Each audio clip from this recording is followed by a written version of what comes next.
बाद सिर्फ आधे घंटे के बाद संयुक्त राष्ट्र महासभा में प्रधानमंत्री नरेंद्र मोदी भाषण देंगे हिंदी में। पीएम का यह भाषण हिंदी में होगा। इससे पहले कल पाकिस्तान के प्रधानमंत्री ने यूएन में कश्मीर का राग आलापा था। नवाज शरीफ ने कश्मीर में जनमत संग्रह की मांग की। अब सबकी नजरें मोदी पर हैं। क्या मोदी नवाज शरीफ को जवाब देंगे या उनकी बातों को कोई अहमियत नहीं देंगे? The core issue of Jammu and Kashmir has to be resolved. This is the responsibility of the international community. We cannot draw a veil on the issue of Kashmir until it is addressed in accordance with the wishes of the people of Jammu and Kashmir. Kashmir पर मिल बैठकर बात करने के बजाय नवाज ने जता दिया कि वो बस नाम के ही शरीफ पाकिस्तानी प्रधानमंत्री ने विदेश सचिव स्तर पर बातचीत रद्द होने का ठीकरा भी भारत पर फोड़ दिया। We were disappointed at the cancellation of the Foreign Secretary level talks by India. Pakistan is convinced that we must remain engaged in the dialogue process for settling disputes and building economic and trade relations. Of the Foreign Secretary level talks by India, Pakistan is convinced that we must remain engaged in the dialogue process for settling disputes and building economic and trade relations. Nawaz के कश्मीर राग का जवाब भारतीय राजनयिकों ने हाथों हाथ दे दिया। ये माना जा रहा है कि कश्मीर के मुद्दे पर प्रधानमंत्री ज्यादा कुछ नहीं बोलेंगे।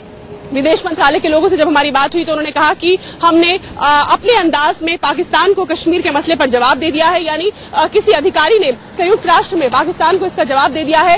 राइट टू आंसर के तहत, यानी डिप्लोमेटिक कूटनीति की भाषा में अगर कोई देश कोई बात कहता है और उस पर जवाब देना बनता है तो उसे राइट टू आंसर कहते हैं। और इस राइट टू आंसर के तहत कल ही विदेश मंत्रालय के प्रतिनिधि ने संयुक्त राष्ट्र में कश्मीर के मसले पर पाकिस्तान को जवाब दे दिया है। और वो जवाब ये है कि कश्मीर हमारा आंतरिक मसला है, इस पर हमें बाहरी इंटरफेरेंस या किसी की दखल अंदाजी बिल्कुल मंजूर नहीं। पाकिस्तान का दिल इस बात को लेकर भी जल रहा है कि कहीं मोदी अपने भाषण में सुरक्षा परिषद के विस्तार और भारत में उसकी हिस्सेदारी का मुद्दा न उठा दें। लिहाजा नवाज शरीफ टांग अड़ाने से नहीं चूके। The ongoing UN reform must be comprehensive. We support a reform of the Security Council that will reflect the interest of all member states, small, medium-sized and large, and not the ambitions of a few. There should be no new permanent seats in the council.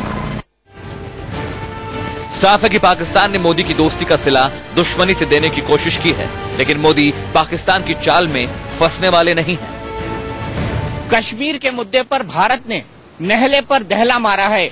Nawaz Sharif चाहते थे कि वो जब कश्मीर का मुद्दा United Nations में उठाएं तो नरेंद्र मोदी उनकी चाल में फंसकर उसका जवाब दें, लेकिन भारत ने सिर्फ अधिकारी स्तर पर इसका जवाब देना उचित समझा और पाकिस्तान की इस चाल को पूरी तरह से बेनकाब कर दिया कि पाकिस्तान इस मुद्दे का अंतर्राष्ट्रीयकरण करना चाहता है। जाहिर सी बात है, भारत पाकिस्तान की चालों को बहुत बेहतर ढंग से समझता है और ये बेहद अच्छी तरह से जानता है कि उसका जवाब किस तरीके से देना है। कैमरामैन सुरेंद्र रावत के साथ दीपक चौरसिया, न्यूयॉर्क, इंडिया न्यूज। तो बड़ा सवाल है कि क्या प्रधानमंत्री नवाज शरीफ को जवाब देंगे? शीलकांत शर्मा जी, आप एक बार का जिक्र कर रहे थे, हालांकि वो यूएन का मसला नहीं है, लेकिन आपने बताया था कि परवेज मुशर्रफ ने जब तय न होते हुए भी कश्मीर का राग अलापा था तो अटल बिहारी वाजपेयी जी ने उस मुद्दे पर कुछ नहीं कहना था, उन्होंने जवाब दिया था उस बात का। हाँ, ये हमेशा से रहा है। पाकिस्तान की एक जिद होती है कि इस मामले को यूएन में ले जाए, पर कभी कभी बाज दफा ऐसा होता है कि पाकिस्तान के जो हुक्मरान हैं वो समझते हैं कि इससे कोई फायदा नहीं होगा, तो वो कभी कभी आश्वासन दे देते हैं कि नहीं करेंगे, पर उनकी अंदरूनी जो स्थिति है उसके दबाव नहीं आते, जो दबाव है, अंदरूनी दबाव और जो फितरत है, तो उसका आज बोलना पड़ता है। तो जब उन्होंने बोला इस तरह से तो थोड़ा अप्रत्याशित था वो, तो अटल जी ने ना चाहते हुए फिर उनको जवाब देना पड़ा।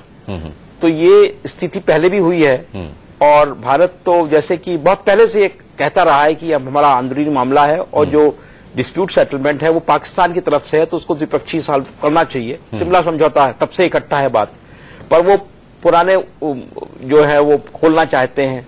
तो ये एक तरह का खटराग है जो भारत की जो ध्वनि है उसको दबाने के लिए वो करता है पाकिस्तान। और जैसा कि दीपक जी ने कहा कि वो संयुक्त राष्ट्र के जो संयुक्त सुरक्षा परिषद है उसके रिफॉर्म के बारे में भी पाकिस्तान ने अपनी एक बीच में टांग अड़ा दी है। तो वो एक कॉफी क्लब होता है यूएन में, वो पाकिस्तान उनको भी काफी छेड़ता है और ये लोग भारत की जो सुरक्षा परिषद में परमानेंट मेंबरशिप के रूप में जो इच्छा है उसका विरोध करते हैं। तो ये पाकिस्तान का खेल है। भारत जब जाता है वहां तो वो एक समष्टि, एक पूरी दुनिया का जो हित है उसके बारे में बात करता है, क्योंकि संयुक्त राष्ट्र संघ दुनिया की बात है। तो भारत के जो वक्तव्य हैं वो हमेशा लार्जर इश्यूज पे फोकस्ड रहते हैं। पाकिस्तान उन लार्जर इश्यू का या तो मखौल उड़ाता है या हिपोक्रेटिकली मेंशन करता है। ठीक। तो आलोक जी, अगर मान लिया जाए कि पाकिस्तान अपने फितरत के मुताबिक खेल खेल रहा है भारत के साथ यूएन असेंबली में इस मुद्दे को उठा करके, और नवाज शरीफ ने एक गेंद फेंकी है मोदी की तरफ, मोदी उस पर चौका मारेंगे, छक्का मारेंगे या उसको खाली छोड़ देंगे? नहीं, देखिए, मोदी तो उस तरह के खिलाड़ी हैं जो सेंचुरी मारने में विश्वास करते हैं, इसलिए ये सही है कि वो अपने ढंग से हमला कर सकते हैं। लेकिन एक बात मैं कहूंगा कि मोदी एक परिपक्व भारत, जिसको कहना चाहिए कि काफी हद तक संयुक्त राष्ट्र में उसकी भूमिका रही है। और जब हम कश्मीर की बात यदि पाकिस्तान करता है, ऐसे कई देश हैं जिनके सीमाओं पर कुछ विवाद हैं। चीन का ही उदाहरण लें, चीन तो सुरक्षा परिषद का सदस्य भी है, उसकी सीमाओं को लेकर के वो खाली भारत के साथ ही नहीं समस्या है, कुछ और देशों के साथ। तो कुछ ऐसे मुद्दे यदि कोई उठाता है कि ये हमारा हक है, ये है, ये संयुक्त राष्ट्र में इस तरह के मुद्दों पर चर्चा हर बार कोई नहीं होती है। और ऐसे कई देश हैं जहां की अपने आपस में भी उनके टकराव हैं। जब तक ऐसे युद्ध की स्थिति हो जिसमें उसके हस्तक्षेप की जरूरत हो, तो मुझे लगता है कि भारत सरकार और भारत के प्रधानमंत्री उनसे बड़े व्यापक, क्योंकि भारत अब नेतृत्व करने वाले देशों में से है, भारत अब पिछलग्गू देशों में से नहीं है।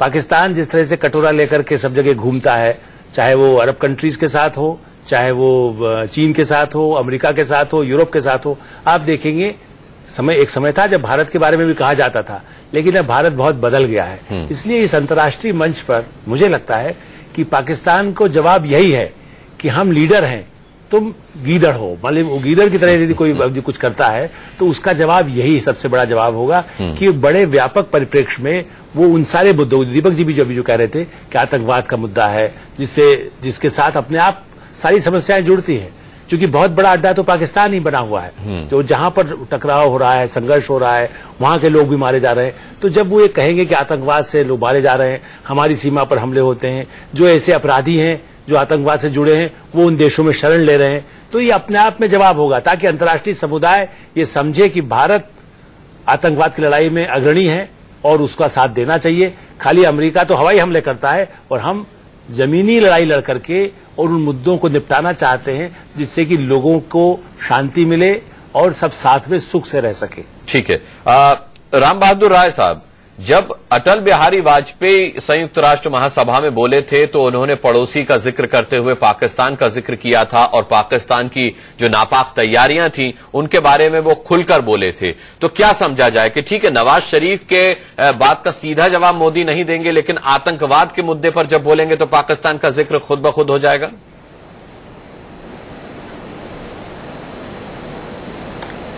नरेंद्र मोदी के बारे में हम लोग जो अटकल लगाते हैं, कई बार अटकलें हमारी काम नहीं करते।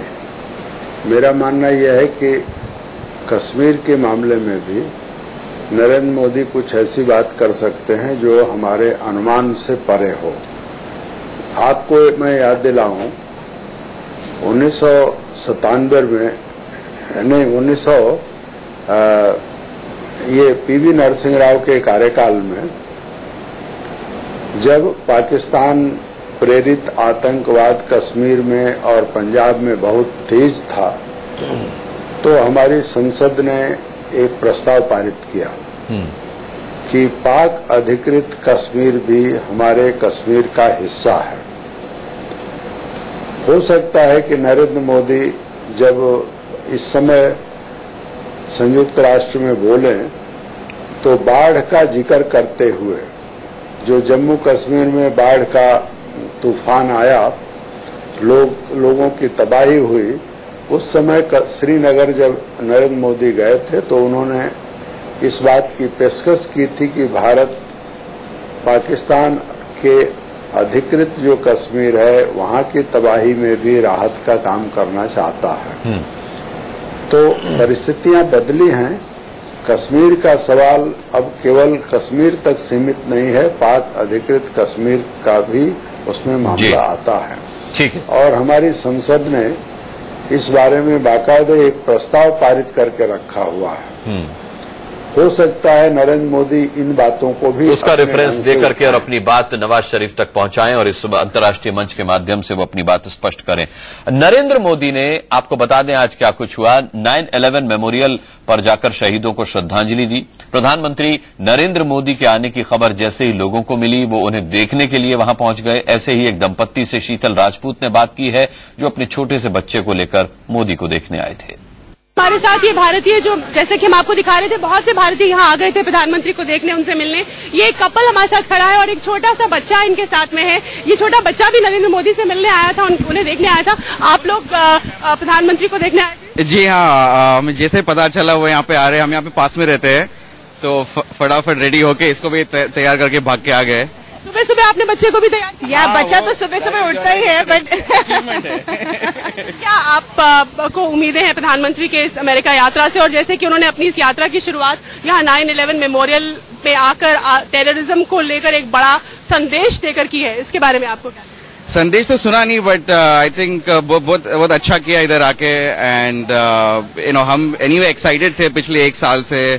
मतलब इसकी बार मोदी सरकार सुन के, तो अभी उनको पर्सन में मिलने को हुआ, तो वो बहुत एक्साइटेड है। आज कैसा लगा उनको देख के, उनकी एक्सप्रेशंस, उनकी पर्सनालिटी, गंभीर मुद्रा? Great, we got to see him up close and personal, सामने से देखने को मिला, so we felt really good and it's right here, so we got a great audience with him, it was wonderful.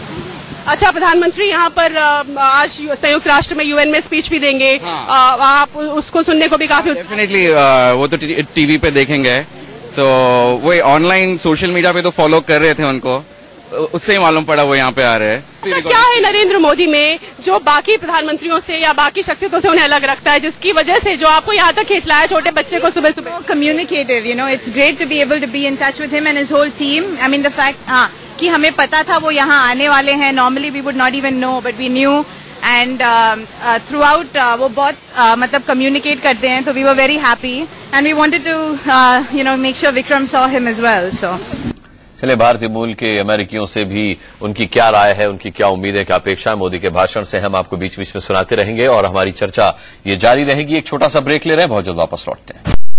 और जब संयुक्त राष्ट्र महासभा में नरेंद्र मोदी को आप हिंदी में सुनेंगे, क्या कुछ कहेंगे वो, अभी सिर्फ अटकलें लगाई जा सकती हैं, अभी सिर्फ ये कहा जा सकता है कि शायद वो ये कहेंगे, वो कहेंगे, लेकिन जब वो कहेंगे तो क्या कहेंगे, ये अभी वही जानते हैं। शीतल राजपूत हमारी एग्जीक्यूटिव एडिटर इस वक्त हमारे साथ सीधे न्यूयॉर्क से जुड़ रही हैं। शीतल, आपने वहां भारतीय मूल के लोगों से भी मुलाकात की है, आपने उनसे भी जाना है, वो क्या चाहते हैं नरेंद्र मोदी से, उनकी क्या अपेक्षाएं और उम्मीदें हैं?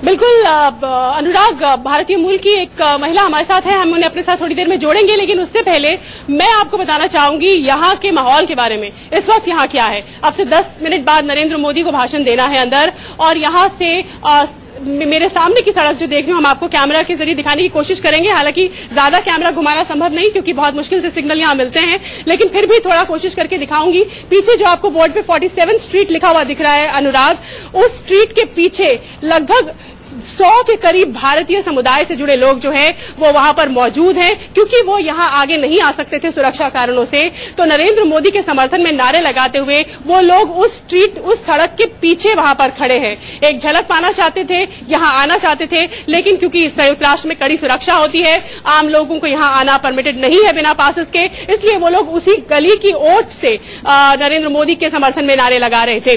तो ये तो यहाँ का माहौल है। अब से थोड़ी देर बाद नरेंद्र मोदी को यहाँ पर बोलना है। जहां तक रही बात भारतीय समुदाय की एक्सपेक्टेशंस की, उम्मीदों की, तो हमारे साथ एक मेहमान यहाँ पर जुड़ गई हैं। सुरेंद्र से कहूंगी कि इन मेहमान को हमारे साथ जोड़ें। इनका नाम कल्पना गांधी है और ये जैन समुदाय को का प्रतिनिधित्व करती हैं संयुक्त राष्ट्र में। हमें यहीं बाहर टहलते हुए मिली। कल्पना, आप जानती हैं कि नरेंद्र मोदी बस 10 मिनट बाद भाषण देने वाले हैं। एक अमेरिकी इंडियन के नाते आपकी क्या उम्मीदें हैं कि नरेंद्र मोदी को किन किन मुद्दों पर फोकस रखना चाहिए, क्या क्या, और क्या नवाज शरीफ के कश्मीर राग का जवाब देना चाहिए?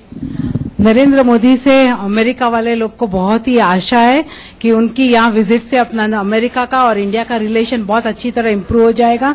तो हम लोग एक्सपेक्ट करते हैं कि कश्मीर के मुद्दे को छोड़ के अगर नरेंद्र मोदी जो वर्ल्ड वाइड टेररिज्म का प्रॉब्लम है अगर उनको अच्छी तरह प्रेजेंट करे तो वो भी ज्यादा अच्छा रहेगा और ज्यादा हो सके उतना अपना अमेरिका का और इंडिया का रिलेशंस इम्प्रूव हो जाए, जिसकी वजह से अपने यहाँ के इंडिया के और अमेरिका में आना जाना बिजनेस वाइज और ट्रांसपोर्टेशन वाइज सब इजी हो जाए। कश्मीर के मुद्दे को क्यों इग्नोर करना चाहिए? कश्मीर का मुद्दा ऐसे ही अपने इंडिया का ही है, तो वो जो अपनी बात है वो बाहर जाके यूएन में प्रेजेंट करने से कुछ फायदा नहीं है।